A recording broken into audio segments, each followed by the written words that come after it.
I'm Bruce Clark. Welcome to your new job and to the federal courts. I'm standing here in the clerk's office for our district court. The clerk's office plays a vital role in the processing of criminal cases through the federal courts. Generally speaking, the clerk's office assists the court in seeing to it that criminal cases proceed through the federal system in a timely and orderly fashion. We also assist the parties in following the district court's administrative and procedural rules and see to it that information about specific criminal cases is made available to those who need it. These responsibilities are quite important in a system as busy as the federal court system. During the past few years, for example, over 40,000 criminal cases per year have been processed through our federal courts. In addition, the clerk's office itself works within a much wider and very complex adversary system for the resolution of criminal cases. In order to perform your job in the clerk's office effectively, you'll have to become familiar with how that adversary system works and with terms commonly used by the people who work in it. Let me show you what I mean.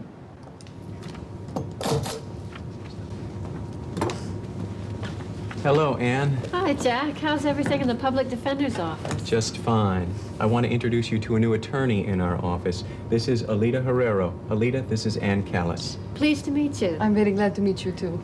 I wanted to introduce Alita to you and also have her see how the clerk's office is set up. So I was wondering if I could take a look at the file of one of my cases, United States versus Clark. All right, what's the case number? Let's see. It was filed this year, 12/28. It should be a pretty thick file. I filed 2 suppression motions in the case. Has your client been indicted by the grand jury? He sure has. What judge has been assigned to the case for trial? Judge Scott. And has a trial date been set yet? Trial is set for November 15th. Wow, that's coming up pretty soon. Well, under the Speedy Trial Act, here it is, United States versus Clark. Thank you. See, Mr. Lee's client was detained pre-trial under the Bail Reform Act, which makes the case a priority case for trial under the Speedy Trial Act. I told you Ann knows what she's talking about. She does. I see you do have some motions in there. There's a motion to suppress some oral statements which the DEA agent says my client made at the time of the arrest. The motion also alleges that my client's arrest was made without probable cause. So the drugs should be suppressed as fruit of an illegal arrest, right? That's right. And of course, the government is contesting the defense motions, so the prosecutor's responses to Mr. Lee's motions are also in the file. Who is the prosecutor on this case? Assistant U.S. Attorney Johnson. Oh, sure. She started with the U.S. Attorney's Office around the same time you started with the public defender, right? That's right. When will the magistrate hear the suppression motions? Wait, the magistrate? I thought that the case was assigned to Judge Scott. Well, magistrates are allowed to hear motions to suppress if the judge handling the case authorizes them. So it depends on how the particular judge handles his cases. Judge Scott's practice is to authorize a magistrate to conduct hearings on motions to suppress. I see. If the magistrate denies the motions, we have 10 days to file any objections with Judge Scott. See, the magistrate gives his report and recommendations in the case to Judge Scott, but the judge reviews the magistrate's recommendations, considers the defendant's objections, and enters a final order.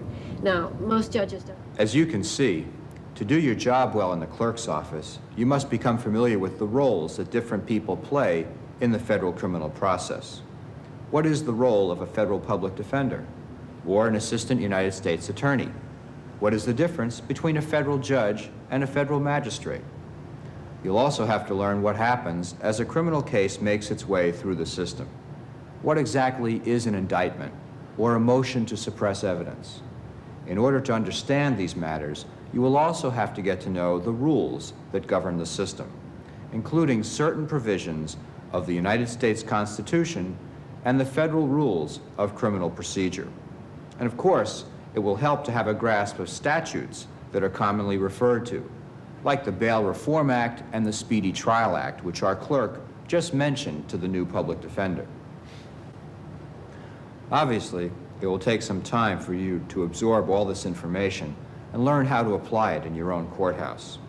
This video program is designed to assist you in this process by giving you an overview of our federal criminal court system.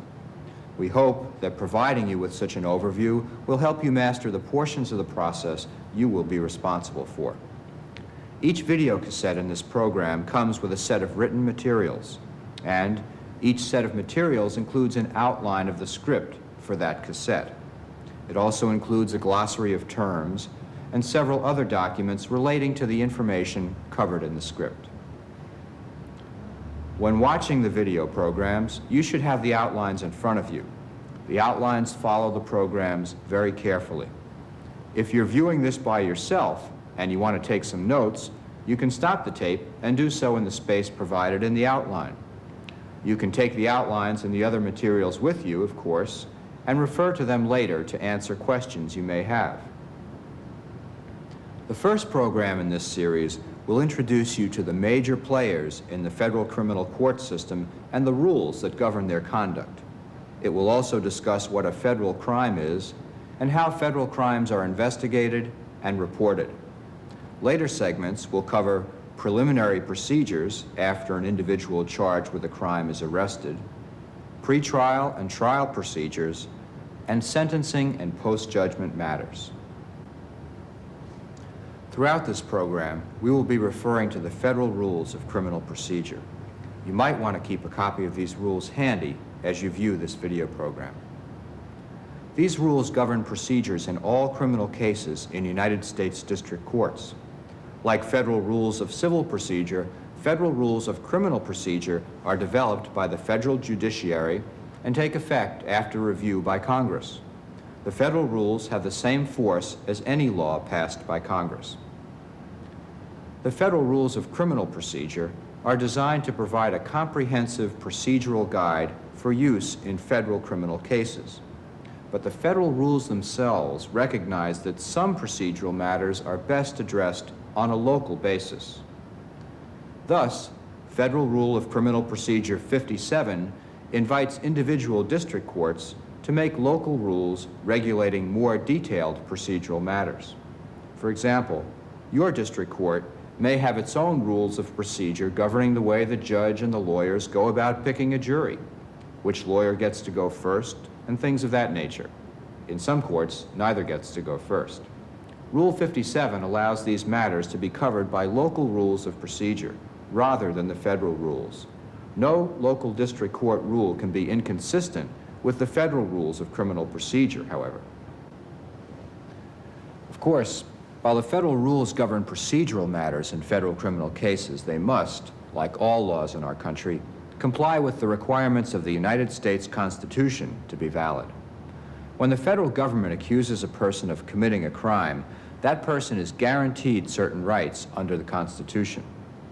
For example, the Constitution guarantees the accused the right to remain silent in the face of accusation by the government, the right to a jury trial, and the right to be represented by an attorney at all stages of the proceedings. Our system of criminal justice is what's known as an adversary system. The adversaries are the government and the defendant. Under the adversary system, the government must prove the charge it has brought beyond a reasonable doubt before the defendant can be convicted. The defendant is allowed to contest the government's evidence, present a defense to the charge, and seek acquittal. The jury decides the case by returning a verdict, finding the defendant guilty or not guilty of the charge. The theory of our system is that the truth is most likely to emerge if each side has a full opportunity to present its side of the case to the jury. In a rare case, if it's okay with the parties, the judge decides the case without a jury. That brings us to the role of the courts, which is to see to it that justice is administered fairly, that is, according to the Constitution, statutes, and rules of procedure that govern each case. Essentially, the judge sees to it that the opposing parties play fairly and by the rules. The judge also makes sure that the case moves through the system in a timely manner so that justice is done, but not delayed. Most federal criminal trials are presided over by United States District Court judges. Under Article 2 of the Constitution, district court judges are appointed by the President with the advice and consent of the Senate. But not all federal criminal proceedings are presided over by federal judges. As you will recall, the defense attorney filing his motion to suppress evidence asked the clerk whether the motion would be heard by a judge or a magistrate. Both judges and magistrates are judicial officers, but what's the difference between them? The basic differences are these. Judges are appointed by the president. They may hold their offices for life, and Congress may not reduce their pay. The Constitution includes these requirements so that judges will not be afraid of losing office or their salary for making unpopular decisions.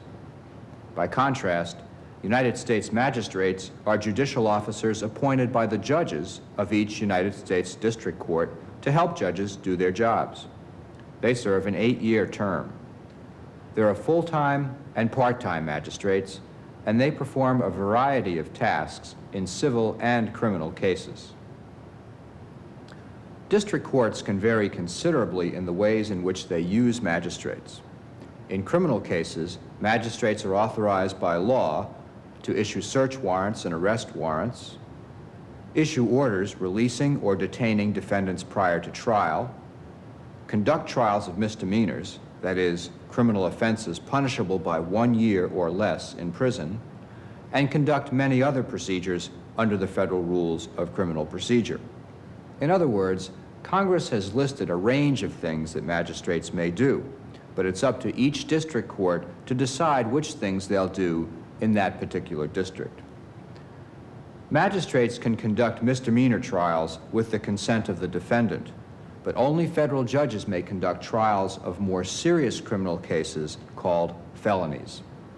Felony offenses carry a potential penalty of more than 1 year in prison, and only federal judges have the power to make final decisions on such crucial pretrial motions as motions to suppress evidence or motions to dismiss the case.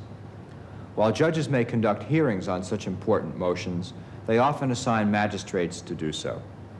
When authorized to do so, the magistrate conducts the hearing on the motion to suppress or dismiss, and then submits a set of proposed findings of fact and recommendations to the judge. This set of proposed findings is commonly referred to as the magistrate's report and recommendations, or R&Rs. After getting, we say, being served with, a copy of the magistrate's R&Rs, the parties have 10 days in which to file any objections. A judge then rules on the objections. In doing so, the judge may accept, reject, or modify the magistrate's R&Rs. In other words, if either party objects to the magistrate's findings in motions to suppress or dismiss, the judge handling the case will make the final rulings. So there are some limitations on the tasks that magistrates are allowed to perform in criminal cases. But overall, magistrates perform a substantial number of duties in both felony and misdemeanor cases.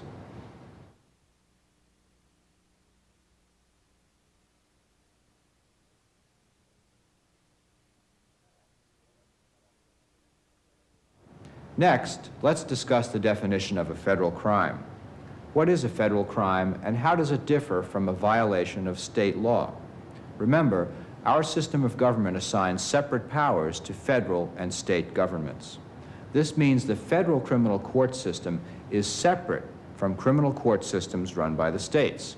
Of course, it is true that both the states and the federal government have passed statutes punishing certain types of crimes, such as selling illegal drugs.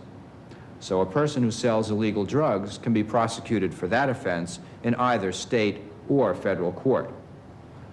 But it is important to remember that not every criminal act committed in the United States can be prosecuted in the federal court system.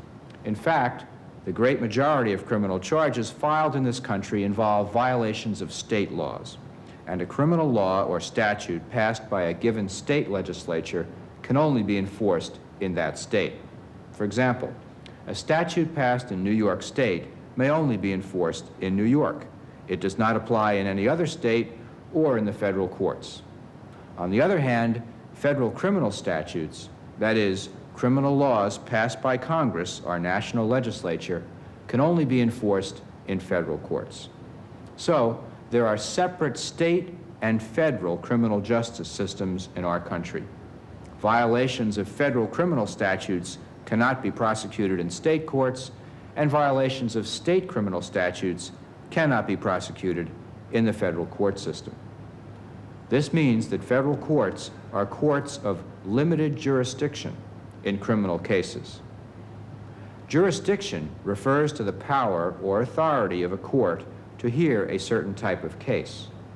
We say that federal courts have limited jurisdiction because they can only hear those kinds of criminal offenses that Congress gives them the power to hear.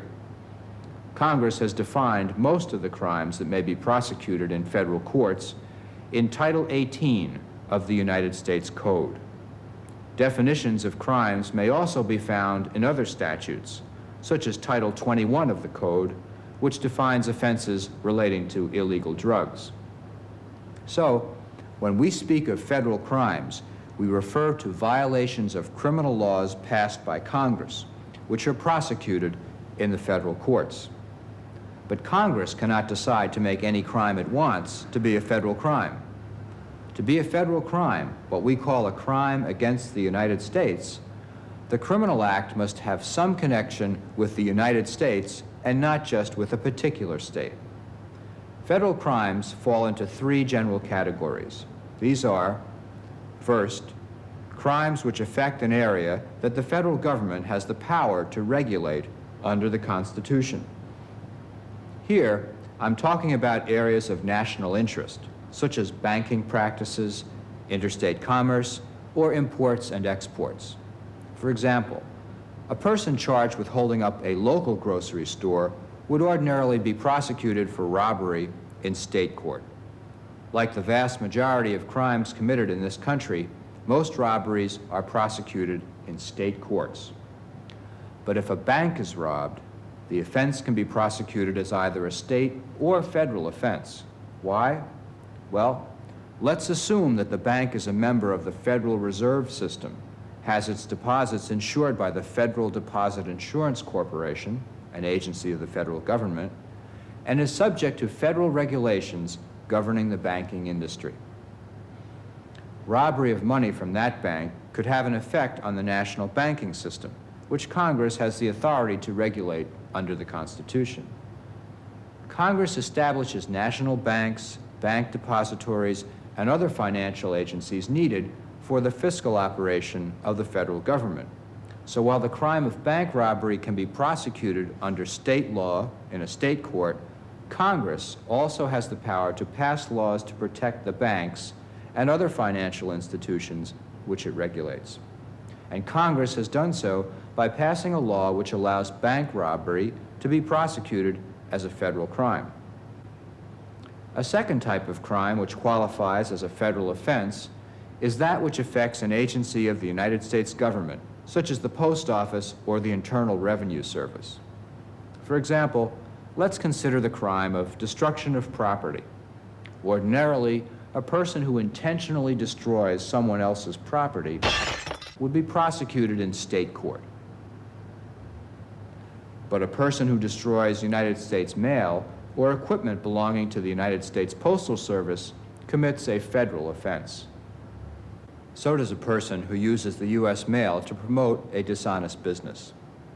These offenses adversely affect the interests of a federal agency, so Congress has made them federal offenses. A third group of crimes that qualify as federal offenses are those which occur on property owned by the federal government. This time, let's use the offense of assault as an example. Assault cases involving civilians are ordinarily prosecuted in state courts. But if an assault occurs on federal property, for example, if one civilian assaults another while they are visiting a military base, the offense is treated as a federal offense and is prosecuted in federal court under the Assimilative Crimes Act. Notice that the defendant is prosecuted for the assault in federal court, even though there is no federal criminal law which applies to assaults between civilians. Under the Assimilative Crimes Act, Congress provided that the federal court should simply apply the law of the state in which the federal property is located, converting that law into a federal offense. So our assault defendant still ends up being prosecuted for a federal offense in a federal court. Notice that in each of our examples, there is a direct connection between the prohibited conduct and the United States government. That connection enables Congress to declare that the conduct is a federal criminal offense. Next, let's look at the steps that lead to the prosecution of a criminal case in federal court. Under our system, the judiciary is a separate branch of government, independent of the executive and legislative branches. Thus, the courts themselves have nothing to do with the decision whether to say a certain action, robbing a bank, say, is a federal offense. That's for Congress to decide by passing appropriate legislation. And the courts do not decide whether to charge a person with committing a federal crime. The executive branch is responsible for investigating criminal conduct and deciding whether to file formal criminal charges. The President is charged with this executive branch function under our Constitution. The President exercises his power through the Attorney General, who heads the Justice Department. The Justice Department has been characterized as the largest law firm in the world. In addition to the Attorney General, the President appoints a United States Attorney to represent the United States in each of the 94 judicial districts. The United States Attorney is the government's lawyer for each judicial district and has exclusive authority to represent the position of the United States in the federal courts of that district. The United States Attorney also has the authority to hire enough assistant United States attorneys to handle the caseload of criminal cases in the district. It is the job of the United States Attorney in each district to decide which alleged criminal conduct in the district should be prosecuted. But the task of investigating alleged criminal activity is not ordinarily performed by the United States Attorney's Office. Investigative tasks are performed instead by separate law enforcement agencies. The United States Attorney's Office reviews the evidence developed by these agencies and decides which cases are worthy of prosecution. Here are a few of the law enforcement agencies which investigate alleged federal crimes and develop evidence for the United States Attorney's Office. We'll start with the Federal Bureau of Investigation. The FBI, or Federal Bureau of Investigation, is a part of the Justice Department. The FBI has broad authority to investigate violations of the federal criminal law. The FBI investigates allegations of banking crimes, gambling offenses, white-collar fraud, public corruption, interstate transportation of stolen property, election offenses, and civil rights violations. The DEA, or Drug Enforcement Administration, is also part of the Justice Department. The DEA is the law enforcement agency of the United States government with primary responsibility for investigating narcotics cases. The Bureau of Alcohol, Tobacco, and Firearms, AT&F, is part of the Treasury Department. It investigates violations of federal gun laws, arson cases, cases involving the illegal use of explosives, and cases involving the illegal production of alcoholic beverages. The Secret Service is also part of the Treasury Department. In addition to protecting the President and other public officials, the Secret Service investigates alleged violations of federal currency laws, such as counterfeiting and theft of government checks. The CID, or Criminal Investigation Division of the Internal Revenue Service, investigates violations of the criminal tax laws. And federal postal inspectors of the United States Postal Service investigate offenses involving the use of the mails. Agents from these and other agencies investigate alleged federal crimes occurring within their jurisdiction. If they conclude from their investigation that a federal crime may have occurred, they then recommend to the appropriate United States Attorney's Office that the case be prosecuted. However, the decision whether or not to actually file criminal charges against an individual or an organization is not made by the agent who investigated the case. That decision is made by the United States Attorney's Office after prosecutors from that office review the case.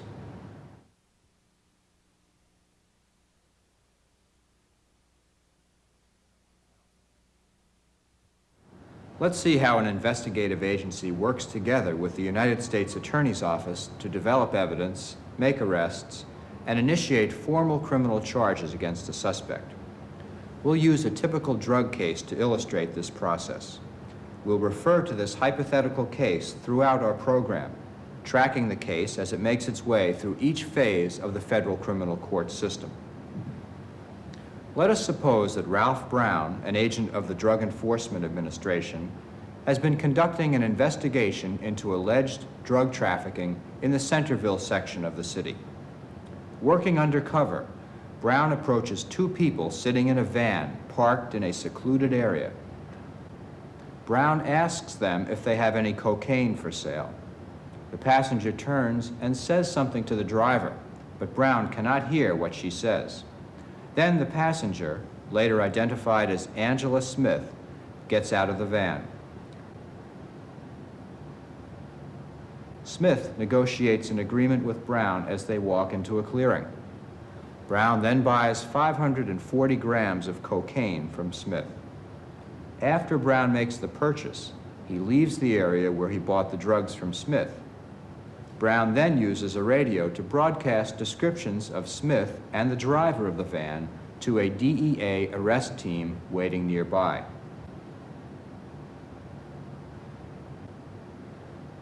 The van leaves the scene as the arrest team moves in and detains Smith. Meanwhile, Brown conducts a field test to ensure that the substance he received from Smith was really cocaine. After Brown identifies Smith as the person who sold the cocaine to him, Smith is placed under arrest and advised of her right to remain silent. A search of Smith after her arrest reveals she is in possession of special pre-marked DEA money, which Brown gave her in exchange for the cocaine. At this point, you may be wondering why DEA agents, rather than state or local law enforcement officers, are involved in this case. First of all, Congress has passed laws making it a federal crime to possess or sell illegal drugs. And as you know, federal crimes are investigated by federal law enforcement agencies.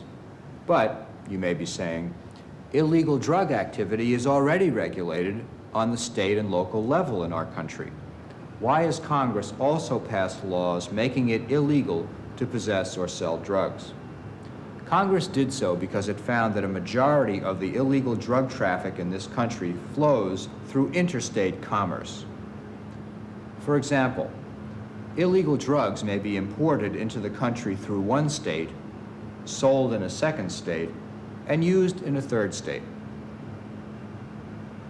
The drugs may move from state to state by car, train, airplane, and many other means of transportation. As the drugs move throughout the country, they affect interstate commerce by endangering people and property in many different states. And the Commerce Clause of the Constitution gives Congress the power to regulate illegal activity having a bad effect upon commerce between the states. So, Congress exercised its power under the Commerce Clause to pass laws outlawing the possession and sale of illegal drugs. These laws are collected in Title 21 of the United States Code at Section 841. The statute calls these illegal drugs controlled substances, a term you may hear frequently in court. Of course, under our federal system, laws making drug-related activity illegal can also be passed and enforced at the state and local level. But as we've seen, illegal drug activity which surfaces in any one state usually involves several other states as well. For this reason, the Commerce Clause also allows Congress to regulate illegal drug activity occurring on a purely local or intra-state basis. This means that federal drug laws can be applied to illegal drug activity which takes place in only one state, city, or town. Usually, however, federal agents, like those from the DEA, are called in to investigate larger and more widespread illegal drug activity. And that's what happened in our hypothetical case. Federal agents investigating the illegal activities of a widespread drug ring learned that large quantities of drugs were being sold by ring members near the scene of Smith's arrest. The DEA then set up an undercover drug operation, hoping to arrest street sellers like Angela Smith. The DEA hopes that arrestees like Smith, who are at the lowest level in drug ring activities, might then be persuaded to identify higher-ups in the ring. Let's return now to the facts of our hypothetical case. Suppose that while in custody, Smith volunteers some information to Agent Brown. This one. I never should have gotten involved with this guy, Jones. I never should have listened to him. Settle down. Look, you should talk to Michael Jones, the one in the van. He's the one who gave me the drugs that I sold you. Michael Jones, huh? Okay, good. Later, Agent Brown runs Jones's name through the computer and learns that he has prior convictions for grand theft and assault with a dangerous weapon. Brown next obtains a photograph of Jones from the DEA files. Looking at the photo, he recognizes Jones as the driver of the van. Then, while other DEA agents continue to work on the potential case against Jones, Agent Brown sees to it that Smith is brought to the office of the U.S. Marshal for processing. Brown then heads for the United States Attorney's Office to help an assistant U.S. attorney prepare Smith's case for court. This is because Rule 5 of the Federal Rules of Criminal Procedure requires that an officer making an arrest without a warrant take the arrested person before the nearest available federal magistrate without unnecessary delay for what is called the initial appearance. Rule 5 of the Federal Rules also requires that when a person is arrested without a warrant, a complaint shall be filed against him when he is brought before a magistrate. The complaint, as defined in Rule 3, is a written statement of the essential facts of the charged offense.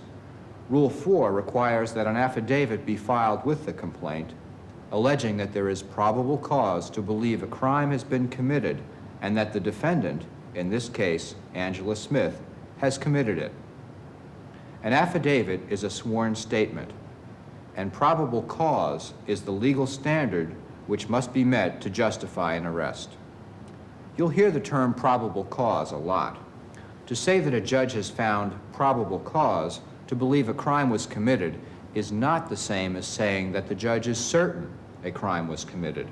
It just means that the judge thinks there is a reasonable belief that a crime has been committed and that the person who has been arrested committed it.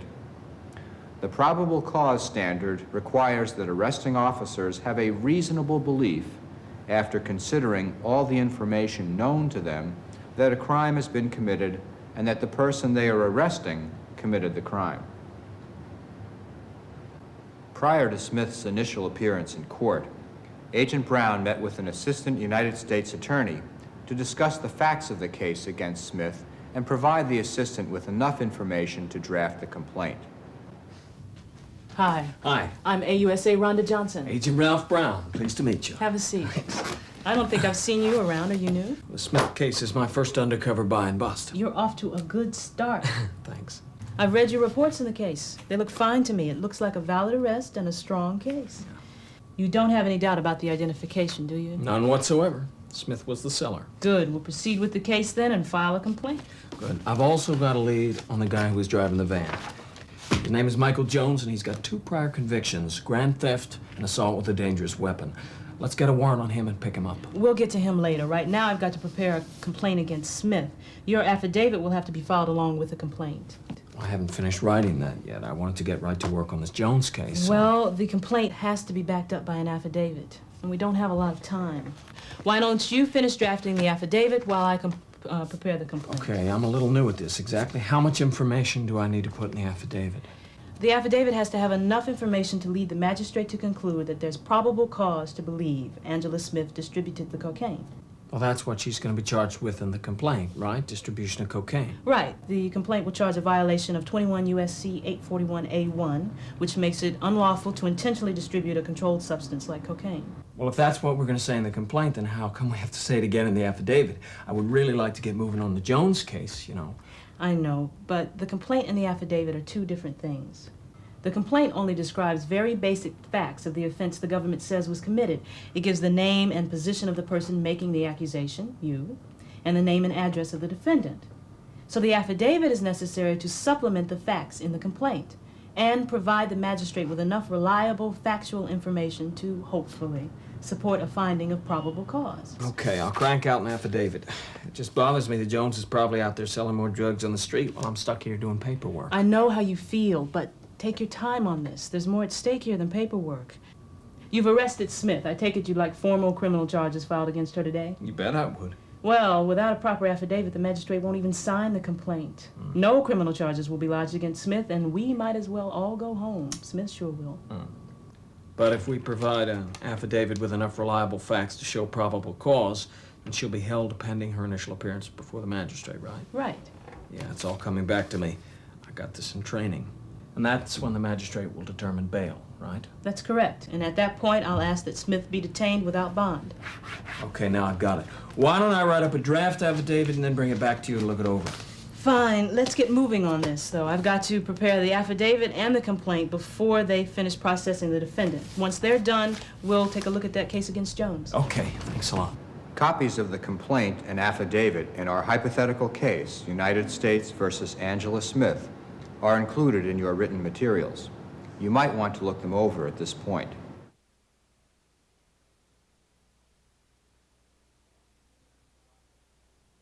After Smith is processed by the U.S. Marshals, she will be taken to a holding cell to await her initial appearance before the magistrate. While in the cell, Smith will be interviewed by a pretrial services officer. Pretrial services officers, or in some districts, probation officers assigned to exercise pretrial services responsibilities, assist the court by collecting and verifying information about criminal defendants like Smith. First, the officer interviews the defendant, obtaining information about her personal history and financial status. This includes information relating to the defendant's family, employment status, and ties to the community. The officer then verifies the information volunteered by the defendant and checks with law enforcement agencies to see if the defendant has a criminal record. The officer incorporates this information in a report that goes to a magistrate. The magistrate uses the pretrial services report at the initial appearance when deciding bail issues, that is, issues relating to whether the defendant should be released or detained pending trial. Copies of the pretrial services report also go to counsel for the defendant and the Assistant United States Attorney handling the case for their use at the bail hearing. Because of the restricted purpose of the interview, none of the information revealed to the pretrial services officer can be used against the defendant on the issue of guilt in any later court proceeding. If the defendant is later found guilty, however, the information given in the interview is made available to probation officers for sentencing purposes and may affect the defendant's sentence. Thus, before interviewing the defendant, the pretrial services officer advises the defendant of the different ways in which the information provided may be used at sentencing. The officer also advises the defendant that there is no obligation to answer any of the interview questions before speaking with an attorney. Pretrial services officers interviewing defendants often use a form found in your materials entitled Notice to Defendants to advise defendants of their interview options.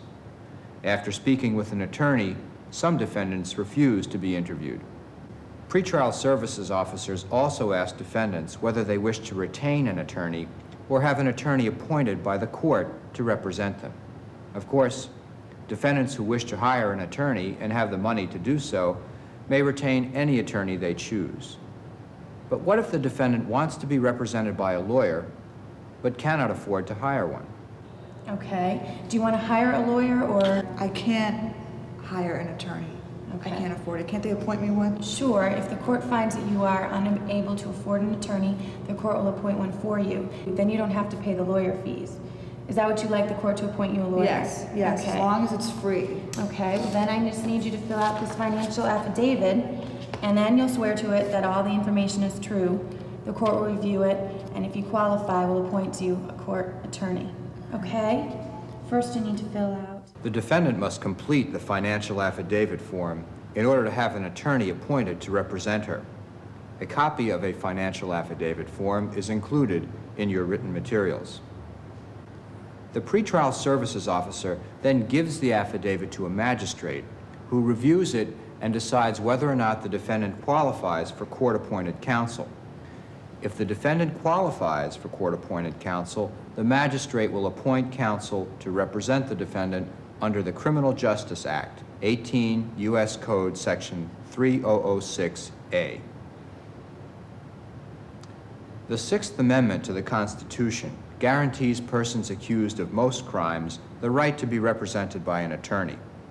The Criminal Justice Act implements this guarantee in the federal courts by providing legal counsel to represent defendants who don't have enough money to hire attorneys for criminal cases.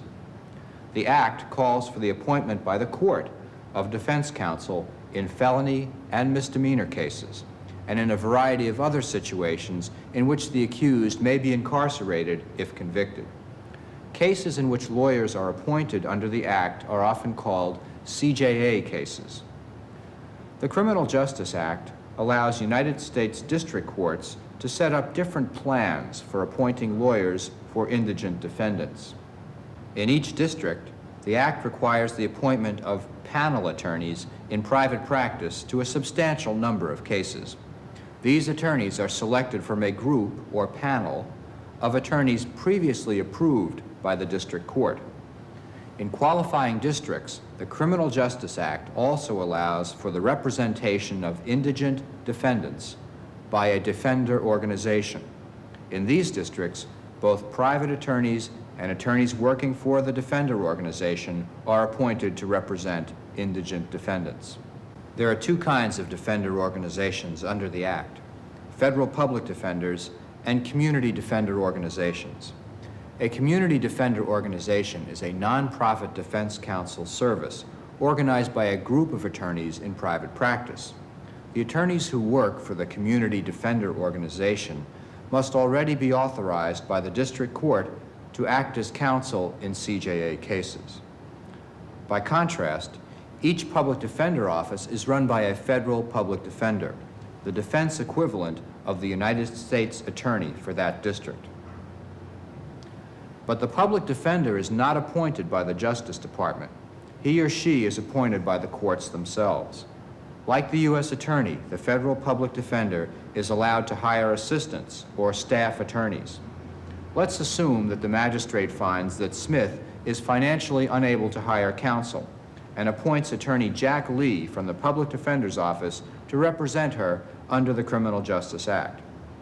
Upon learning of his appointment, Lee heads for the cell block to interview Smith. Miss Smith. Yeah, that's me. Hi, my name is Jack Lee. I'm an attorney with the Federal Public Defender, and I've been appointed to represent you in your case. Here's my card. I see. Who appointed you? I've been appointed by one of the magistrates in this courthouse. The magistrate that appointed me did so under the Criminal Justice Act, a law that provides you with a lawyer when you can't afford to hire one. Now, a magistrate, that's like a judge, right? That's right. Well, I mean, I'm real glad that the judge appointed you and all, but I have a question. How can you work for me if you work for the judge? Well, that's a good question, Miss Smith, and my answer is this. Like all lawyers, I have to follow certain legal and ethical rules in my dealings with the court. And it's true that the court has appointed me as your attorney in this case. But I don't work for that judge, and I don't work for the court. So who do you work for? I work for the Federal Public Defender. What's that? It's an organization of lawyers separate from the court. It's like a law firm full of lawyers who specialize in defending criminal cases. Well, I just hope that you do the same thing defending my case that a private lawyer would. I will, and just like a lawyer in private practice, my job is to protect your legal rights and make sure you get the best possible results in your case. But if you make the judge angry, won't he fire you? Look, Miss Smith, the bottom line is this. When the judge appointed me to defend you in this case, he knew that like any defense lawyer, paid or appointed, my job is to give you the best legal representation I can, and that's what I intend to do. Okay, I feel a little bit better. For a while there, I was thinking I might represent myself. They let you do that, don't they? Yes, they do. That is, the court will let you represent yourself if it finds that you have freely chosen to waive your right to counsel. A defendant who represents himself or herself is said to proceed pro se. Pro se is Latin for himself. A defendant has a right to proceed pro se in a criminal case as long as he or she waives the right to counsel. A waiver is the act of intentionally and voluntarily giving up a known right. A defendant who waives the right to counsel and goes pro se handles all matters relating to the case. That is, the defendant represents himself or herself not only at trial, but during all pretrial matters as well. Defendant Smith decides that she would like to be represented by attorney Lee, so she does not proceed pro se. If Smith had decided to go pro se, however, she would be shown handling all those matters handled by attorney Lee throughout the rest of this video program. Okay, I want you to represent me. I mean, you're a trained lawyer, you sound like you know what you're doing, but if I tell you about my case, don't you have to go tell the judge or the DA? No, in fact, I'm not allowed to tell people anything I've learned from you that might be harmful in your interests. The law recognizes that it's important for you to tell me exactly what happened in the case so I can represent you well. And I don't suppose you'd feel confident in telling me what happened if you thought that I was going to turn around and tell the court and the DA everything you said. So I can't do that. My obligation is to keep the information you tell me about the case confidential, just between you and me. So I can tell you what happened in my case. Yeah, but don't talk to anyone else about it, all right? Gotcha. All right, now let's talk about bail. From the information that I received, it said, Now that Angela Smith has spoken with her attorney, the stage is set for her initial appearance before the magistrate. We'll see what happens at an initial appearance in the next segment of this video program. We'll also discuss such pretrial matters as the preliminary examination, indictment by a grand jury, arraignment, discovery, and motions practice, all in the context of our hypothetical drug case. It should be easier for you to understand these pretrial matters now that you have been introduced to the major components of the adversary system in federal criminal cases.